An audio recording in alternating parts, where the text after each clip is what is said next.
दोस्तों नमस्कार। मेरी हमेशा से कोशिश रहती है कि कुछ खास प्रकार के कार्य किए जाए अलग अलग तरीके से। यूट्यूब पर तरह तरह के वीडियो डालने का मेरा मकसद यही रहता है कि जो टाइम मुझे मिलता है उसको मनोरंजन करने की जगह कुछ ऐसे प्रकार के वीडियो डाला जाए जिससे एक सार्थक विचार विमर्श एवं दृष्टिकोण अपनाया जाए।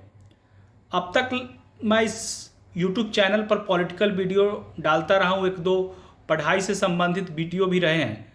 लेकिन अगर देखा जाए, बहुत सारे लोग कहते हैं कि एक ही YouTube चैनल पर तरह तरह के वीडियो क्यों डालते रहते हैं। तो मैं सबसे पहले तो ये कहना चाहूँगा, उन लोगों को जवाब देना चाहूँगा कि मेरा ये कोई चैनल अभी मोनेटाइज नहीं है और कोई इसके बहुत ज़्यादा सब्सक्राइबर और व्यूअर्स नहीं है, इसलिए यह कोई आइडेंटिफाइड चैनल नहीं है। वहीं पर मेरा यह ब्लॉग है। निश्चित तौर पर जब इसके हो सकता है भविष्य में, अगर भगवान की कृपा रही, अगर सब कुछ सार्थक रहा, तो मैं और इसके सब्सक्राइबर बढ़े तो हो सकता है कि मैं इसको एक पॉलिटिकल के तौर पर चैनल खड़ा करूं, या फिर एक एजुकेशन के तौर पर। दो ही मेरे पास ऑप्शन है, या तो पॉलिटिकल दृष्टिकोण से खड़ा करूं या फिर एजुकेशन दृष्टिकोण से। लेकिन अभी कम है तो मैं अपने ब्लॉग के माध्यम के रूप से कई प्रकार के वीडियो डाल सकता हूं। चलिए, मैंने ये भूमिका बांध दी। आज मैं एजुकेशन के तहत पर मैं वीडियो डालना चाहूँगा और मैं इतिहास का एक चैप्टर उठाना चाहूँगा। समय कम रहता है, इसलिए भूमिका न बांधकर सीधे पॉइंट की बात करता हूँ। इतिहास का एक चैप्टर आता है मौर्य वंश। मौर्य वंश के बारे में मैं चर्चा करना चाहूँगा कि मौर्य वंश की भारत में कैसे उत्पत्ति हुई, कैसे उन्होंने एक लंबे समय तक काम किया, कार्यों को किया और भारत में एक लंबा शासन किया, और बहुत सारे महान शासक इस राजवंश में पैदा हुए। तो सबसे पहले अगर इसमें चर्चा किया जाए तो पहले आते हैं चंद्रगुप्त मौर्य। चंद्रगुप्त मौर्य का शासन अगर देखा जाए तो चंद्रगुप्त मौर्य का शासन रहा 332 से 298 ईसा पूर्व। आप सभी ईसा पूर्व जानते हैं कि इसे ईसा मसीह के जन्मदिन के पहले वाले जो वर्ष होते हैं उसे के नाम से ईसा पूर्व जाना जाता है। और प्राचीन राजवंश में यह बहुत ही महत्वपूर्ण शासन इस वंश का रहा है, और इस राजवंश का शासन 137 वर्ष तक भारत में रहा है। अगर चंद्रगुप्त मौर्य को बनाने में देखा जाए तो चंद्रगुप्त मौर्य को बनाने में उनके गुरु तथा उनके प्रधानमंत्री चाणक्य, या फिर उनका दूसरा नाम है कौटिल्य, का महत्वपूर्ण योगदान रहा है।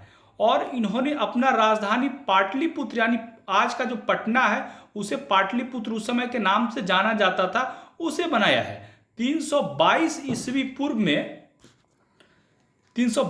पूर्व में चंद्रगुप्त मौर्य गद्दी पर बैठे।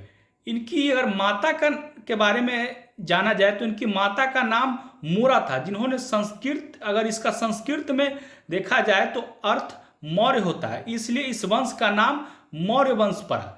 इनकी शिक्षा तक्षशिला में हुई थी। मौर्य काल में शिक्षा का सबसे प्रसिद्ध केंद्र तक्षशिला था। अगर इस तरीके से देखा जाए तो मौर्य वंश में विशाखदत्त ने चंद्रगुप्त मौर्य के लिए ब्रिसल, जो निम्न जाति जो था उस समय का, उन लोगों के लिए शब्द का प्रयोग किया जाता था। विशाखदत्त की पुस्तक मुद्रा राक्षस में नंद वंश के पतन तथा मौर्य वंश के उदय की चर्चा की गई है। तो इनके अनुसार चाणक्य जो थे, उनके सहयोग से, मैं दूसरे वीडियो में नंद वंश के पतन के बारे में बात करूंगा कि नंद वंश का आखिर पतन क्यों हुआ। लेकिन अगर विशाखदत्त की जो पुस्तक है मुद्रा राक्षस, इसमें नंद वंश के पतन तथा मौर्य वंश के उदय की चर्चा की गई है। इनके अनुसार चाणक्य के सहयोग से चंद्रगुप्त मौर्य ने घनानंद का अंत कर लिया और घनानंद की पुत्री दुर्धरा से विवाह कर लिया। यह कहाँ लिखा गया है? विशाखदत्त जो एक पुस्तक है उसमें इसका वर्णन किया गया है। चंद्रगुप्त मौर्य का जो साम्राज्य था वह उत्तर में कश्मीर से लेकर दक्षिण में कर्नाटक, मैसूर तथा उत्तर जो था पश्चिम में ईरान, जो फारस से लेकर पूरब तक बंगाल में फैला हुआ था। अगर इसकी बात की जाए तो जब चंद्रगुप्त मौर्य जब मगध के शासक बने तब यूनानी आक्रमण जो थे उस समय, एक नाम था उनका सेलुकस निकेटर। सेल्यूकस निकेटर ने भी 305 ईस्वी पूर्व में भारत पर आक्रमण किया था, किंतु चंद्रगुप्त मौर्य ने उसे पराजित कर दिया और उनकी बेटी कार्नेलिया, जिनका नाम हेलेना भी था, उससे विवाह कर लिया और दहेज में चंद्रगुप्त मौर्य को एरिया, हेरात, आर्कोसिया जो कि कंधार, जड्रेसिया जो कि बलूचिस्तान और पेरेस-पिंडाई काबुल से ले लिया। इस बात का उल्लेख एपियनस यूनानी ही देता है। चंद्रगुप्त मौर्य ने सेल्यूकस निकेटर को 500 हाथी, उस समय 500 हाथी उपहार में दिए थे और सेल्यूकस निकेटर से संबंध के बाद भारतीय इतिहास में अगर देखा जाए तो भारतीय इतिहास का प्रथम महान सम्राट चंद्रगुप्त मौर्य को कहा जाता है।